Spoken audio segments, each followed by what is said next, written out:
intern for many years.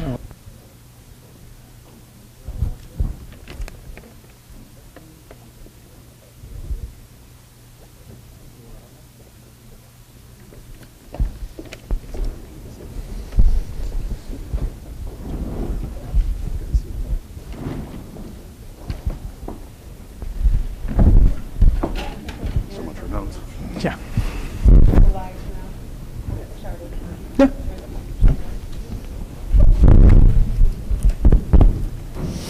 Good evening and welcome to the stunning campus of Stonehill College and our 4th Congressional District Forum hosted by the Martin Institute and sponsored by WCVB, WGBH, and wickedlocal.com. I'm Lisa Stratton of the Herald News and the Taunton Daily Gazette, and I have the pleasure of serving as moderator tonight. We're hoping this forum will proceed as more of a conversation than a strict debate.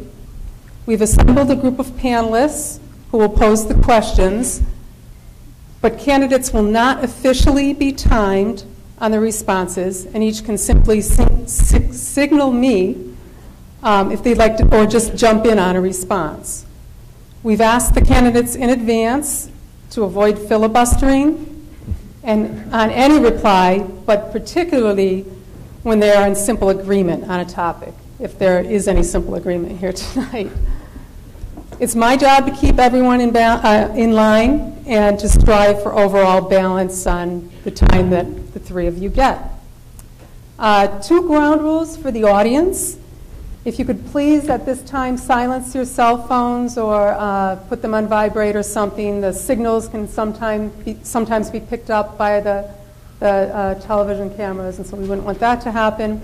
And as well, except when I introduce the candidates, if you would please hold your applause during the debate or any other sort of vocal response. I'd appreciate it very much. Our panelists tonight are WCVB TV5 reporter Sean Kelly,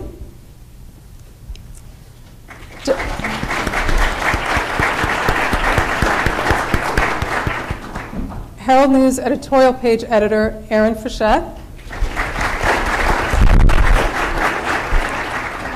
and WGBH TV Greater Boston political reporter Adam Riley. And the candidates in the Democratic primary for the 4th Congressional District are Rachel Brown, Joseph Kennedy III,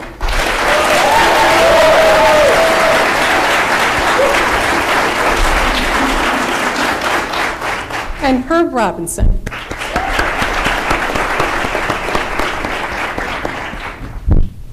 So let's get started.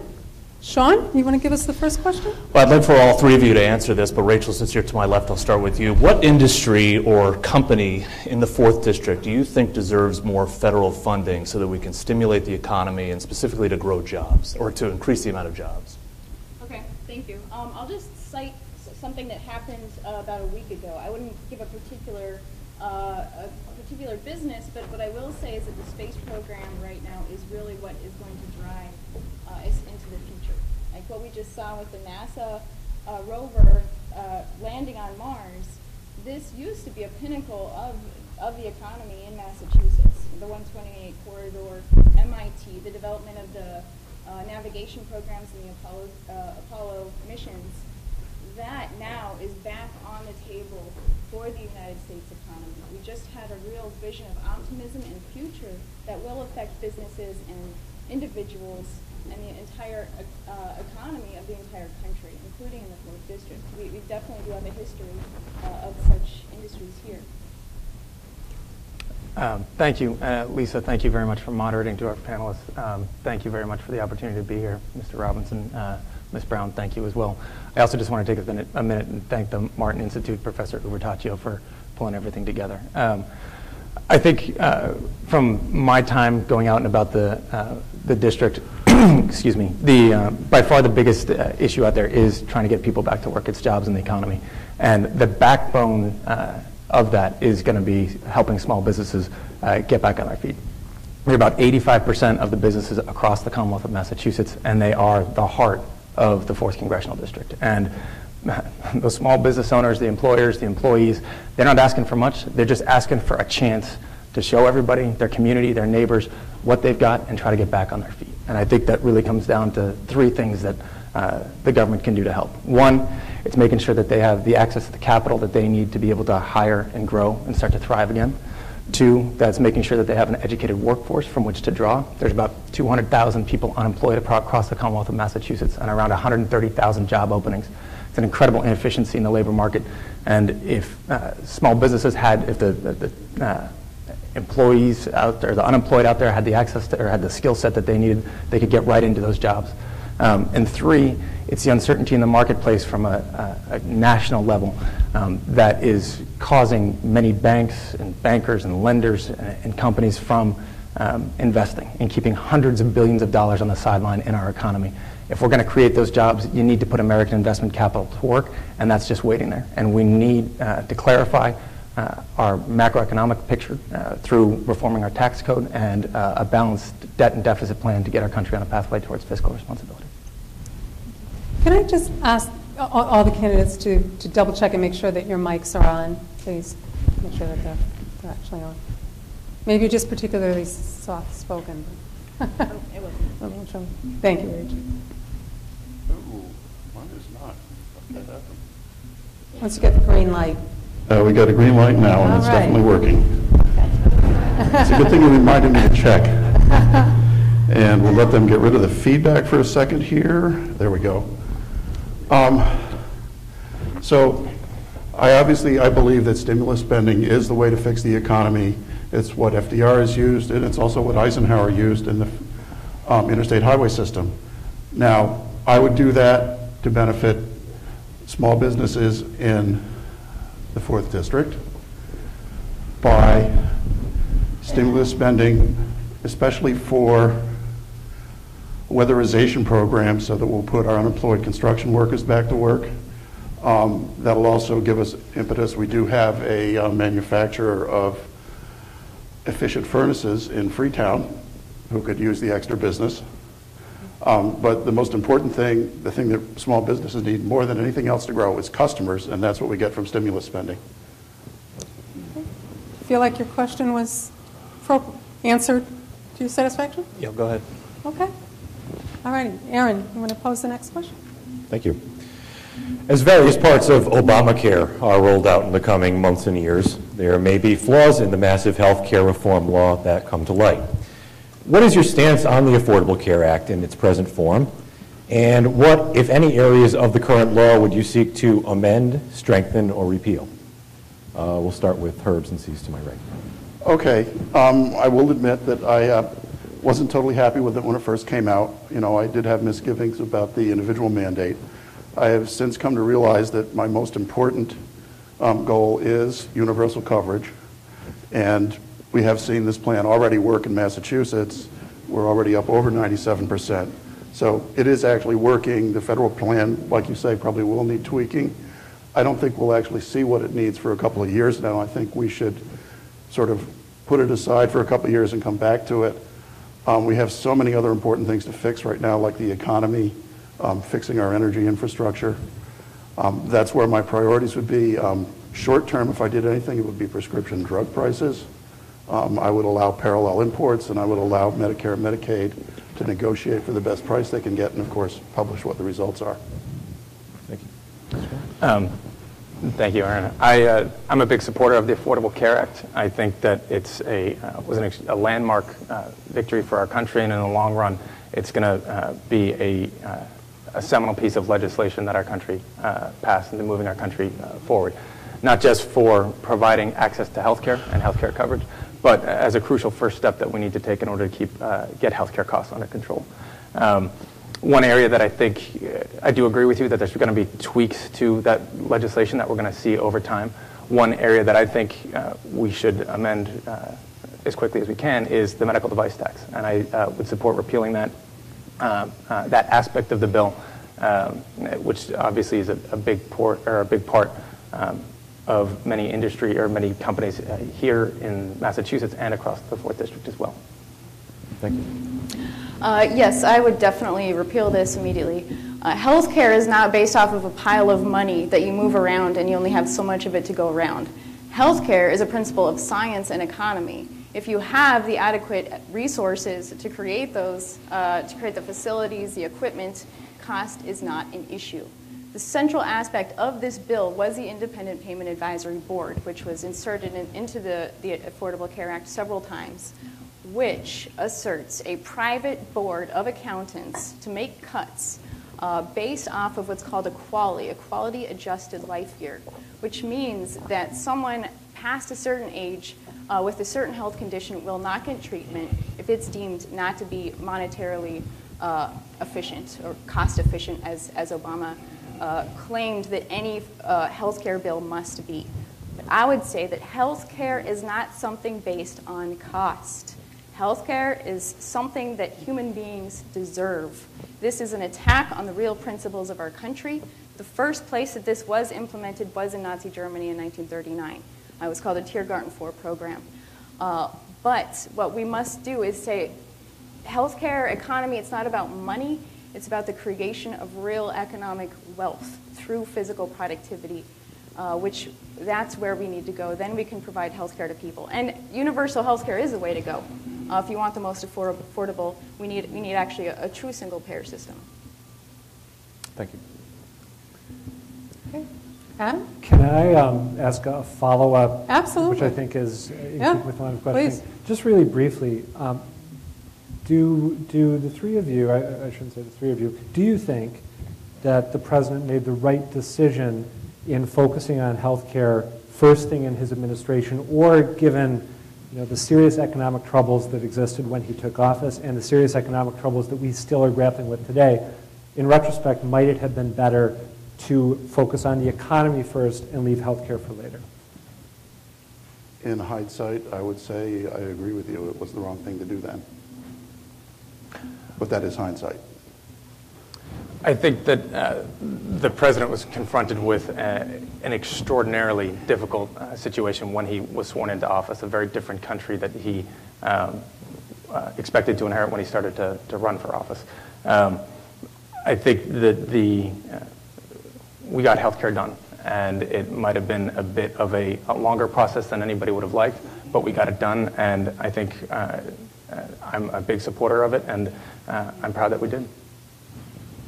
No, I would agree that President Obama did have a mandate when he entered office. He said he was the Lincoln and the Franklin Roosevelt, and that was exactly not what he did. He changed the agenda, which was not what people were expecting him to do. And it was a demonstration of where the intention of the administration lay, which was a destruction of the principles of the United States. We have not taken care of those issues which were there in 2008. This crisis has been going on since 2007.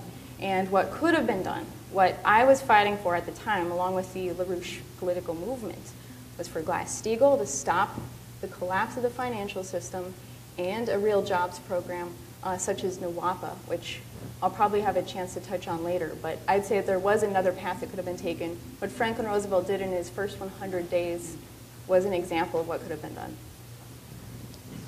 And on a very, very, pardon me, sorry everyone, on a totally different note, some of the candidates in this race on the Democratic side and the Republican side have lived in the district for a long time.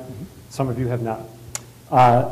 Do you believe that someone who is a newcomer to the district can represent it as effectively as someone who's been in it for decades?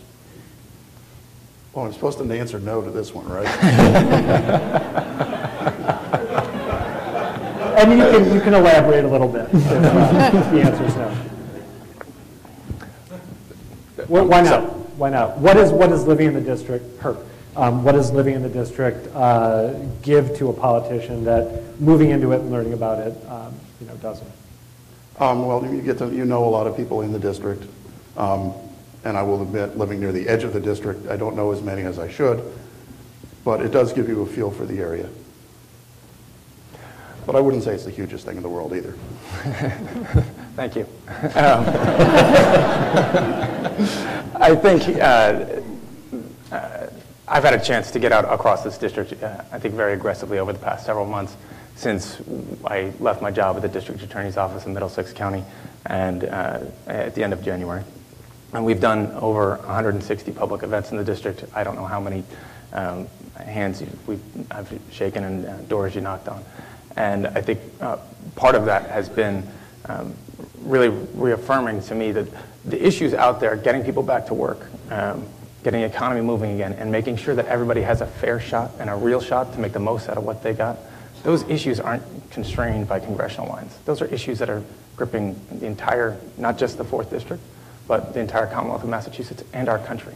And I am proud of the work that I've done over the course of my career, helping people that have been feeling that they've been playing against a stacked deck, whether that's as a prosecutor in the courts or as a legal aid volunteer, helping people who many low-income families that were kicked out of their homes, even though many of them didn't do anything wrong, or as a Peace Corps volunteer. And I think I'm proud of that record, and as I've gotten around the district, those are the issues that people are talking about. I would say that our problem right now is not where people, whether someone lives in the district, but political leadership. And we have a political crisis. There are clear solutions. People have been losing their jobs and their homes, as you're referencing, for a long time. And the people that can stand up have not stood up. So I think the issue right now is that we need those people that are willing to actually stand up and fight for the solution to run for office. Thank you. Sean. Throughout the campaign, the three of you have talked about a variety of ideas on how to stimulate the economy, and you've talked about health care as well. I'm curious to know from all of you, how are we going to pay for it? Me first? Yeah. Well, one policy I'm putting forward is a return to a national banking system, as our country was founded on, with the Hamiltonian credit system, which is actually quite interesting. A lot of people are worried about debt right now, but our country was begun $65 million in debt. And what Hamilton did is he said, well, I'm not going to worry about the private investment. I'm going to use that as a tool to facilitate a more productive economy. So we pulled it into a national debt, began the national bank, the first national bank, and used that to loan to the real economy. So thereby, the debt was invested in something that gave the ability to pay it back. And that's the principle of a real credit system, which we can use right now should we invest our money correctly into the right types of processes. Can I just jump in and ask, what are the chances that if you're elected, that you actually are able to affect that sort of whole-scale change? Yeah, that's a good question. Well, there's a big debate around Glass-Steagall right now, which I'm sure many people have heard about, which actually is a foot in the door for this type of policy. Because once you put Glass-Steagall through, the over $1 quadrillion of derivative debt that's out there would be left out, hung out to dry. It would no longer exist. Chances are that most of it would disappear because there's nothing backing it up.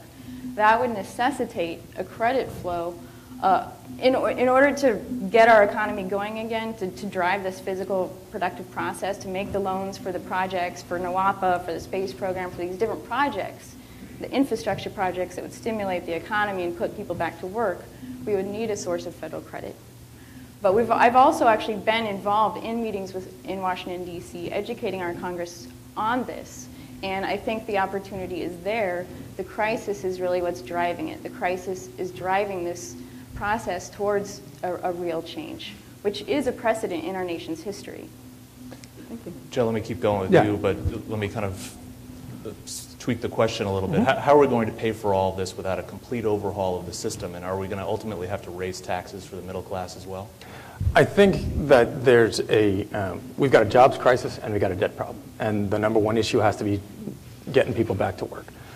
As I said a little while ago, part of that challenge, though, is the uncertainty that businesses, individuals, corporations are facing with the current tax structure. Because so many businesses out there, it's hard to ask government to say there's hundreds of billions of dollars on the sideline, let's get that back into the system, when they don't know what the tax rate's going to be. The uncertainty out there is forcing all of that money to be kept on the sideline. So a government then putting forth a plan that is a balanced mix of revenue increases and spending cuts, something along the lines of Simpson Bowles, that recognizes that you're not going to tax your way out of this. We don't have that much money. You're not going to cut spending out of this without completely changing what I believe in gutting the fundamental responsibilities of government are. You're going to need a balanced mix of both. So it's then, I think, on Congress to come up and the president to come up with a balanced approach that markets have faith in, that people believe in, that moves our country forward. And I think Simpson-Bowles was put forth one framework that could provide a blueprint for that. Well, as an engineer, I like to go with proven technology, and that's stimulus spending. And you go back to the Roosevelt and Eisenhower years, and that's what they did, and it worked then. It's the only proven technique for fixing the economy. And there's one other thing that Roosevelt and Eisenhower did. They had a 60 to 70% tax rate for million-dollar incomes. Surprise, surprise, surprise. You know, Occupy Wall Street apparently didn't notice that, and I only just found out about it about 3 months ago. But the bottom line regulations plan that I came up with is simple, and it provides automatic stimulus money anytime they break the economy. It's sort of, you know, bankers will break the economy no matter what. You know, whatever laws you have, they're going to have an army of lawyers that's going to figure out how to get around them. So what Congress needs to stop micromanaging and just set goals. Goal is keep the unemployment rate below 6.5%. If you don't, you break it, you pay for it. And then that tax rate is going to be right very quickly up to 60, 70% on all your million-dollar incomes. You know, now that's proven, and it pays for it. And not only that, but I also have a provision in there for incentives. If you get the unemployment rate below 4.5%, I'm going to cut your taxes for those millionaires. And so this proposal has both got tax increases and tax decreases in it, strategically designed to fix the economy. And so it's actually a compromise plan with the Republicans, because there's a tax decrease there too. They just have to earn it. Thank you. Aaron? Mr. Robinson touched on quite a bit of this topic, but we'll delve into it a little more perhaps. The role of tax cuts, tax credits, tax breaks, and their impact on the American economy have become a big issue, with Democrats and Republicans taking some very different approaches to income tax reform. What, if any, changes would you as Democrats make to the existing tax code? Mr. Kennedy. Thank you. You haven't gotten in yet. No, there you go. So I think it is one of the big issues of debate out there, and I think that's going to be part of a larger discussion that we need in order to get our debt and deficit under control, a long-term plan that incorporates both income taxes, corporate taxes, and as part of the larger portfolio. What I would, with regards to income taxes, I support a repeal of the Bush tax cuts for income earners of $250,000 or more. I'm a supporter of the Buffett rule. I think that it's fair to ask those who have done very well and are doing very well to pay at least the same tax rate as middle-class families. And I think that that's probably a place to start. Ms. Brown? I don't think that any amount of changing spending or taxes is going to get us out of this crisis. We need a fundamental change. We need to separate out the speculative financial activity from the real productive economy, and only Glass-Steagall would do that. Even things like the Volcker rule that are being proposed and are supposedly a form of Glass-Steagall, they do nothing to affect the, as I mentioned, $1.4 quadrillion of derivative debt that's out there. It's also part of the European blowout. When Europe goes, there goes the United States banking system as well. This is a global situation. So we need Glass-Steagall. That's the only way to stop, the so-called financial crisis as a first step. If there are any tax credits, I would put them for industry, like what John Kennedy did with the investment tax credit into the space program in the Apollo era and into the industrial equipment. That fueled a productive economy for several decades simply with that policy. I'd say we should do that type of thing again. Mr. Robinson, did you care to touch any more on the topic? Or? Well, I could go on to capital gains tax reform. I have proposals in that area too. One of my proposals is to first adjust the basis for capital gains, which is what you base the gain on, sort of it's what you paid for, whatever you're selling. And then I would tax capital gains the same as ordinary income. Now, believe it or not, that's almost, almost a wash. It is for the lower income tax brackets. It's not for upper tax brackets. And then I would use capital gains tax to stimulate the economy by then cutting the capital gains way back to like 10 or 15% for any investment in an American company that's directly in the IPO and buying the stock from the company, not buying it on Wall Street, or any investment for American factories.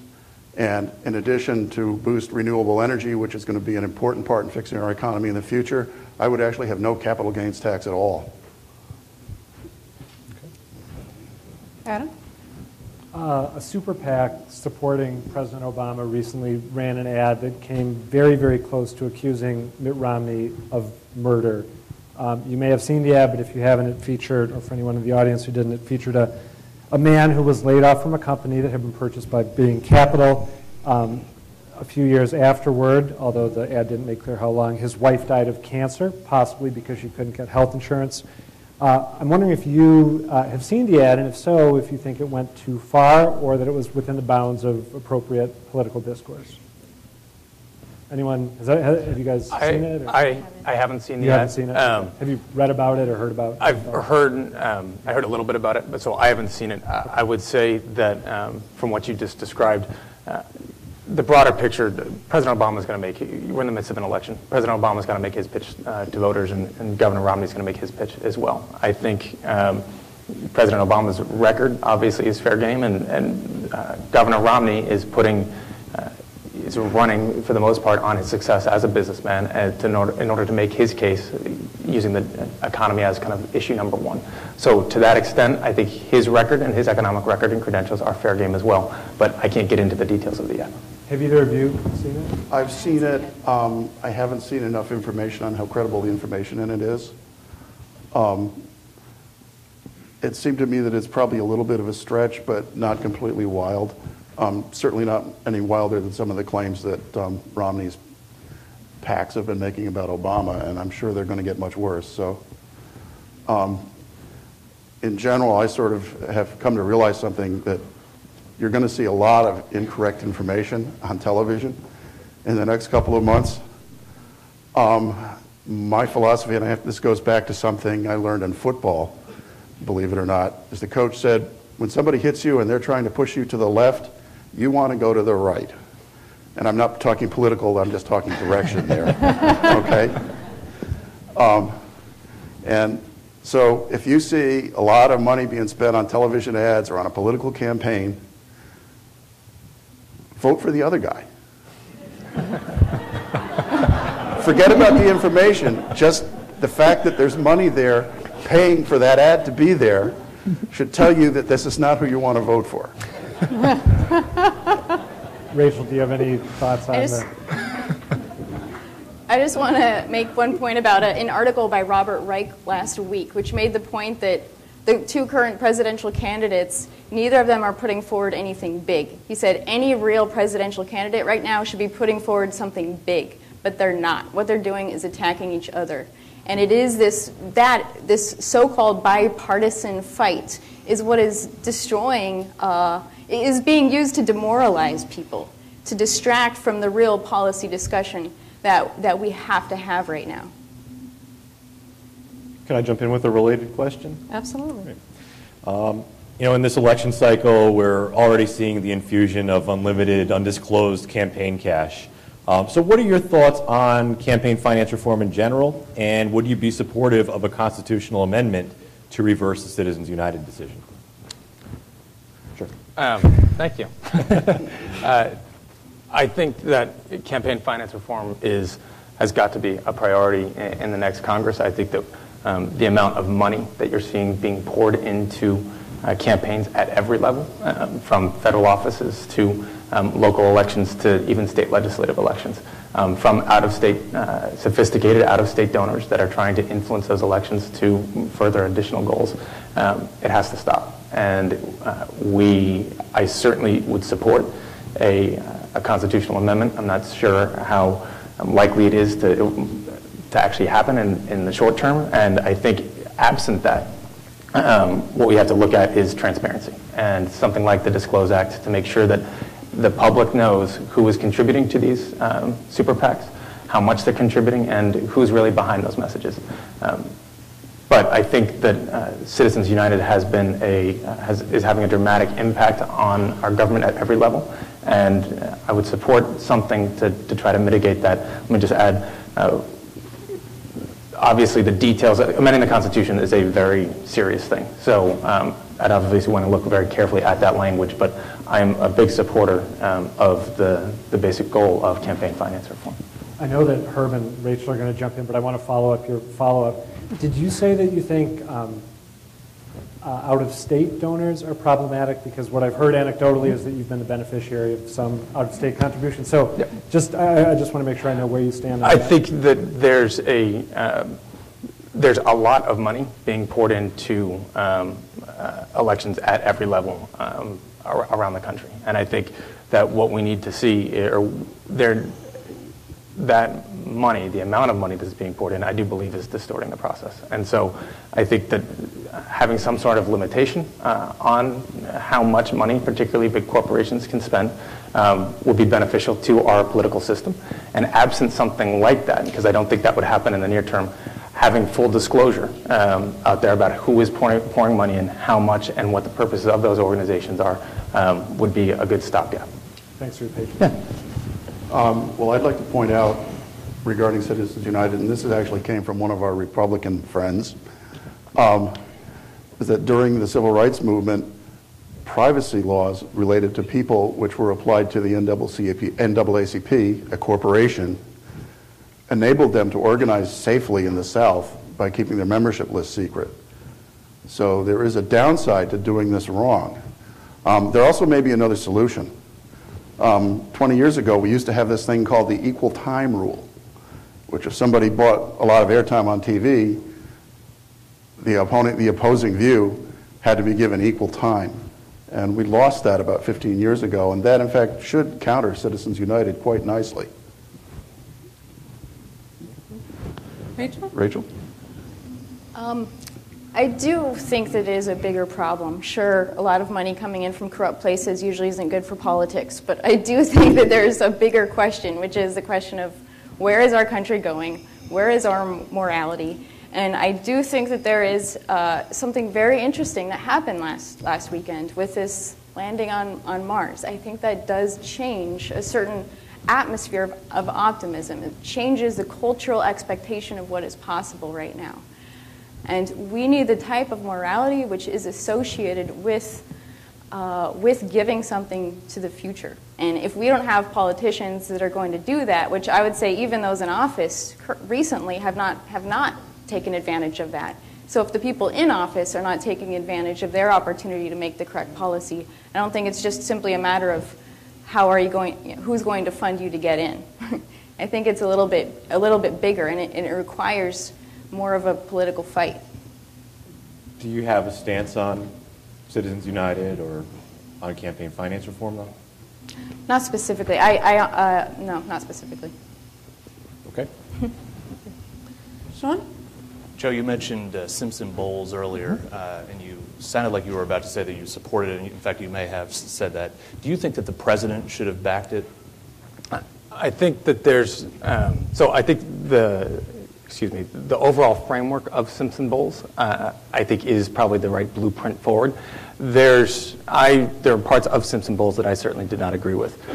Which part? Well, so I think what's interesting about Simpson Bowles, though, is that nobody agreed with every part of it, right? And when you have a plan that everybody disagrees with, it probably means one of two things. One, you got it really wrong, or you got pretty much the right combination because you're asking everybody to give something that they don't want. And I believe that in these tough fiscal times, the way that we're going to get out of this is by asking everybody to have to contribute forward. There were some aspects to Simpson Bowles that I personally would have liked to have seen changed. One is the spending cuts to revenue increases ratio was about 3 to 1. So for every dollar of revenue increase, there are about $3 in spending cuts. I would like to see that more equal out. Simpson Bowles took Social Security in as part of the overall compromise. I think Social Security, it pays out of its own trust fund. There's some ways that you can tweak Social Security to solve that, and it didn't need to be part of the Simpson Bowles compromise. So the overall framework, I do support. The individual detail.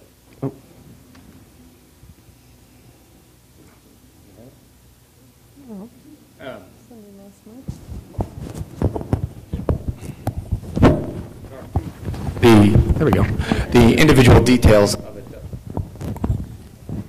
Might be perhaps a loose wire. Check the camera.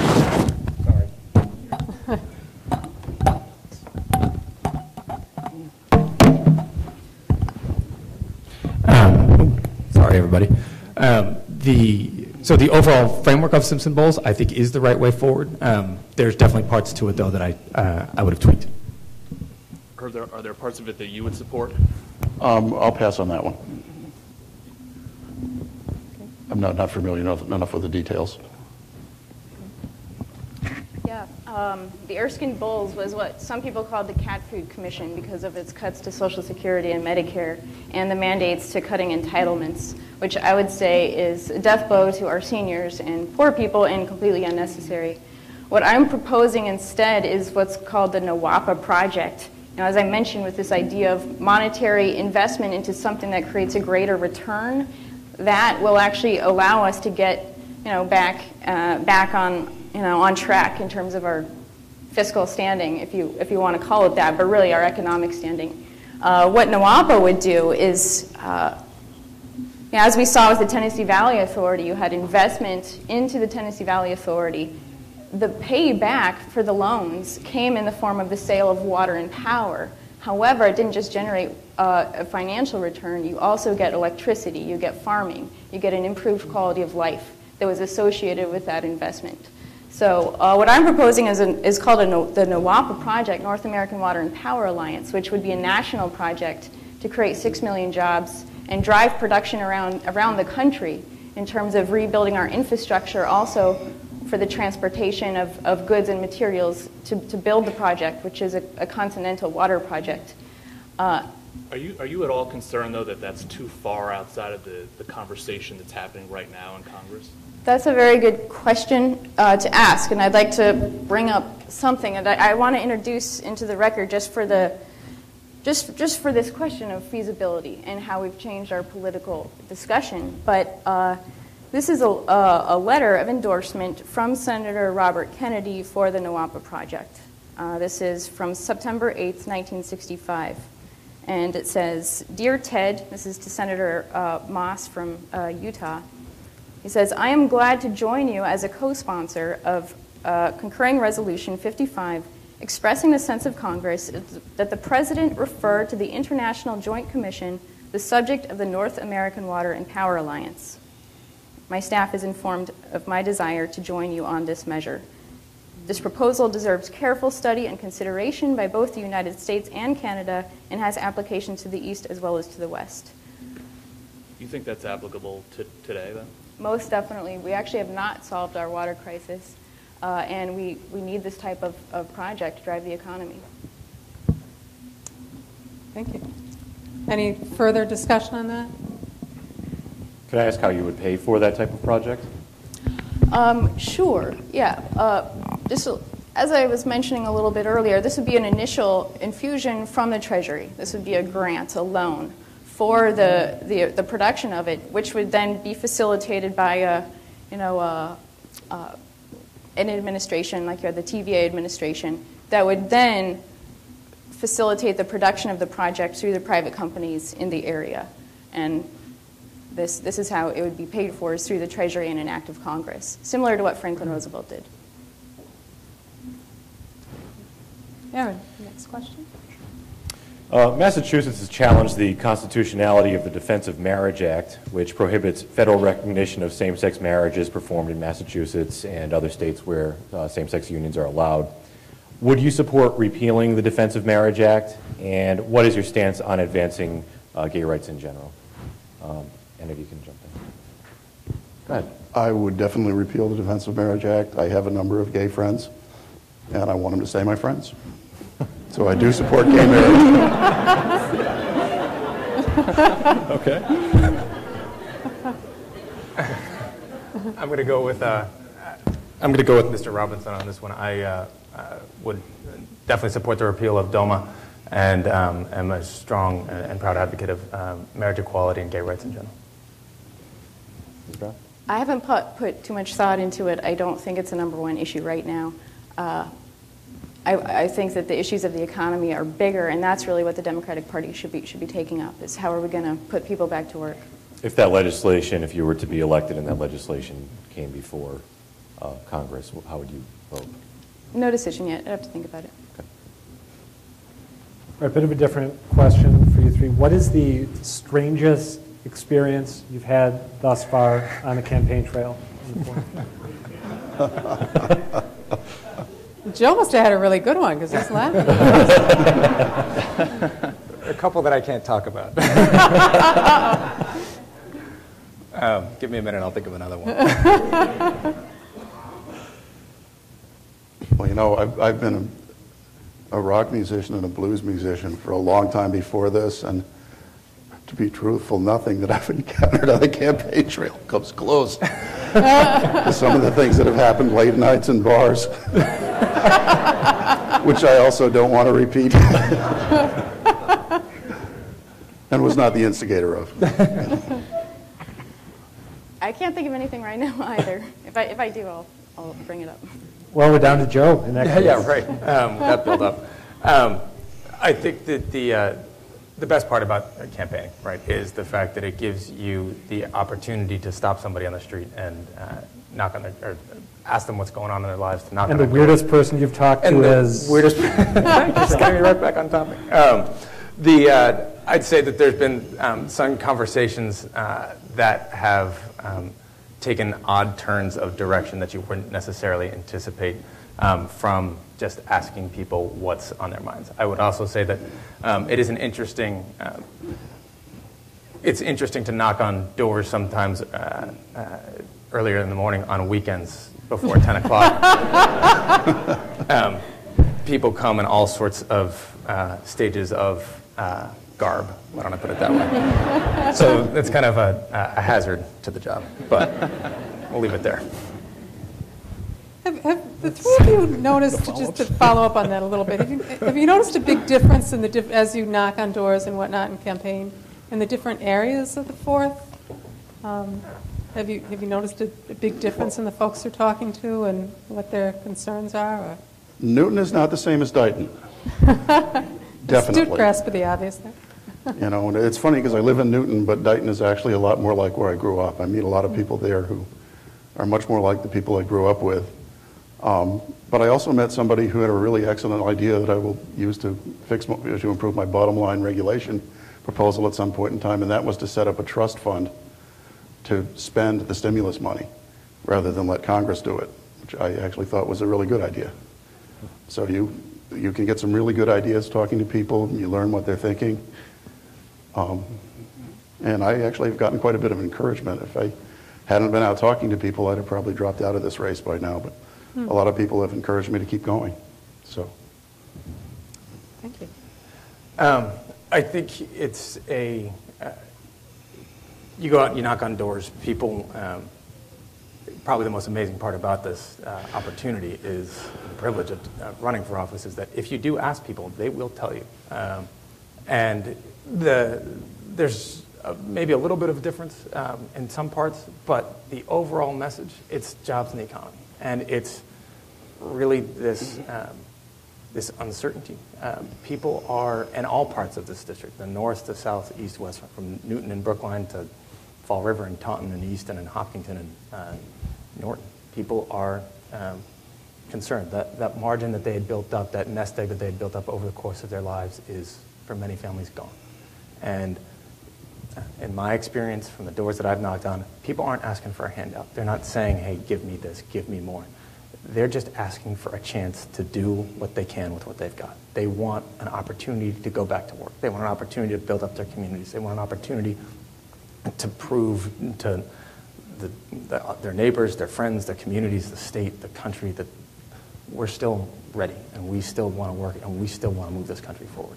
And I think what's been so amazing about that experience here is it taps into a pride and a tradition that you have throughout the district, from the Blackstone Valley and the Industrial Revolution, from Fall River and in Attleboro, from these old manufacturing mills that used to that have led the country to now precision device manufacturers, medical device manufacturers, with Tegra Pharmaceutical or Tegra Medical Supply to EMC and data storage to PTC, which is doing, and Needham, which is doing some amazing work that is technical computer work that forms the basis for designs from everything from shoes to bicycles to jet engines.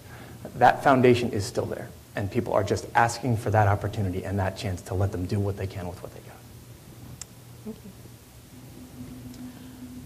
Yeah, it's an interesting question. There certainly are differences, but there's definitely commonalities as well. And what I've been working on doing is getting to those commonalities, finding what people need, what is universal about what needs to be done. Because people will respond to what needs to be done, no matter what side of the aisle they're on. And so what I find with a lot of Democratic-leaning areas, is not so much just support for the Democrats or for Obama. They're actually mostly afraid of Romney. But what's interesting is that many of the Republicans are afraid of Romney too. So we have a bit of a problem right now, which is that we don't have a presidential quality candidate that can unify the country and can get us where we need to go. So there's also this question of spending, which many people are, get caught up on from either side of the aisle. But what we can unify people on is this question of an industrial economy for the United States. That is the way to get us out of this mess. And that when we changed that policy several decades ago, that took us down the wrong hill. Thank you. Sean? Herb, I'll start with you. What would you do as a member of Congress to make sure that all students throughout the Fourth are getting an equal opportunity in terms of public education and similar resources so that they'll have the same chances? Okay. I think we need, first, let's talk about quality control. You know, as an engineer, I learned all about quality control, and improving the quality of the education system is important for all students. And part of that is standardized testing, but then the way you use the standardized testing is the important part. And you don't use it to punish the people who are doing the teaching. You use it to improve the process. You know, that's where the No Child Left Behind Act gets it wrong. They punish the teachers if the grades aren't there. You know, that's not the approach. I would like to see some kind of an early childhood education or development program for the poorer communities. Having grown up in a poor community myself, I can say that I think the people who are pushing that are on the right track, but they also have to take into account the impact of having an adult role model who has been in the community that the kids will actually look up to and won't just go to sort of like snicker at if they're really going to learn anything. I think that's a part that's missed. And, you know, I haven't gotten that down to a specific plan because I have gotten the message, like everybody else, that right now we need to fix the economy, and that's where I've been focusing my efforts. You know, if I wasn't a part-time candidate, I probably would have more to say about education too, but that would be coming if I got elected. We'll go down the line. Joe. Yeah. I think, as I've been talking about, and I've mentioned a couple of times already, I do believe that everybody deserves the fundamental promise that this country makes to its people, is that every person deserves a real chance to do what they can with what they've got. And I think that actually starts with an education. And early childhood education, as Mr. Robinson referenced. The return on investment from investments in early childhood education is about 4 to 1, right? So for every $1 you put in, you get 4 back over the lifetime, the work life of that student. So it is a strong and powerful investment that we can make in our communities to make sure that when that child actually gets to first grade, kindergarten, first grade, that they are first grade ready. And the problem that we have now is you look at early on in schools, look at that 3rd grade teacher. They come in on day 1, and you've got a class of 25 kids, and you've got 20 that are ready to go on day 1, and you've got 5 that aren't. And they're, in fact, a year and a half behind. And the way that the system is set up is it puts then the onus on the teacher to try to say, do I try to bring these 5 up, or do I slow down the other 20? And to force teachers to have to make that choice damages the entire system. We need to work with teachers who are on the front lines of education reform. And I think Massachusetts and what teachers have done here should serve as a model for the country. And I think that making sure that any of those reform efforts work with those teachers to make sure that, yes, standardized tests play an important part in our education system, but they're part of that portfolio. You can't say that's everything. You got to make sure that you create a system where you hold everybody accountable, and where there is peer review, where the principal's accountable, where there is entire school systems that are accountable. And so it's restructuring that system and supporting that system and supporting teachers that's going to be, I think, the fundamental building block moving forward. Do you see those points, though, playing out throughout the district, or is it time that some of the lower income communities get a little bit more? I think that this district has some school systems that are literally up there with the best in the country, and there's some that are need some work. And so the part that unites everybody, though, and unites all of those schools, right, from anywhere across the district, is that parents want their kids to have that foundation and want them to have that best shot. And you shouldn't have to worry about, a parent shouldn't have to be concerned about keeping a roof over their head, food on their plate, and getting their kid to school, and after they get on the school bus, wondering if they're going to get that education that's going to prepare them for a job, not tomorrow, but 10, 15 years down the line, or get them to college 15 years down the line. And oh yeah, if they can get to college, can they actually afford to pay for it? You should just worry about those fundamental building blocks, about keeping that roof over the head, food on your plate, and getting your kid on that school bus, not what's going to happen at the other end. That's school system, and that structure should be put in place. So it is something that I think should be a huge focus for our Congress going forward, and it's, I think, something that we need to devote much more attention to. I think there are some disparities in education, although I think one of the biggest problems causing that is the question of Obama's race to the bottom education system, which places value on standardized tests, outcome, and grades teachers on this, and allocates funding based off of teacher performance from standardized tests, which has, deprived lower income communities of funding for this reason. But what a real education system should not be based off of standardized tests. Thank you. Aaron. Thanks. Few, if any, would say that the current Congress has exactly been able to function very effectively. But members of Congress need to work with members of their own party and colleagues across the aisle to get things done. What specific instances can you offer where you've been able to build a coalition to achieve a goal? And how would you help to break the gridlock that's essentially brought a lot of policymaking to a standstill down in Washington? Mr. Kennedy, go ahead. I think what's been very interesting for me and knocking on those doors as we've gone across the district and as you meet people, the biggest issue out there is jobs and the economy. Right up there with that is the partisanship in Washington. And people... Not having too much luck with that. No, I'm struggling over here. People just want a system that is going to work. They want their Washington to work. And so I think, and that's not too much to ask, I think one example that I would point to is actually your time as a prosecutor. You take an oath and you swear to uphold the Constitution and to try to fight for the principles to protect our communities and find a just resolution to a case. Literally across the aisle from you in that courtroom is a defense attorney who takes a similar oath, but for slightly different principles. But together, your overall goal is shared, and that is finding a just resolution to a case. And the number of times that we are able to sit down at a table and work those cases out, I think that serves as a great model for what life could be like in Congress.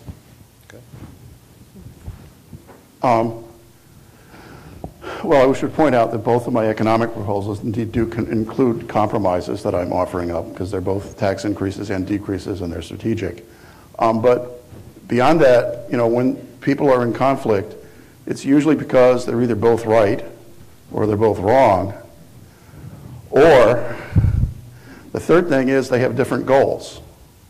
If you have one group of people whose goal is to fix the country and put people back to work, and you have another group of people whose goal is, well, get the black man out of the White House, or make rich people richer but screw everybody else, they're really not going to agree, and the only person who's going to solve that program is the voters.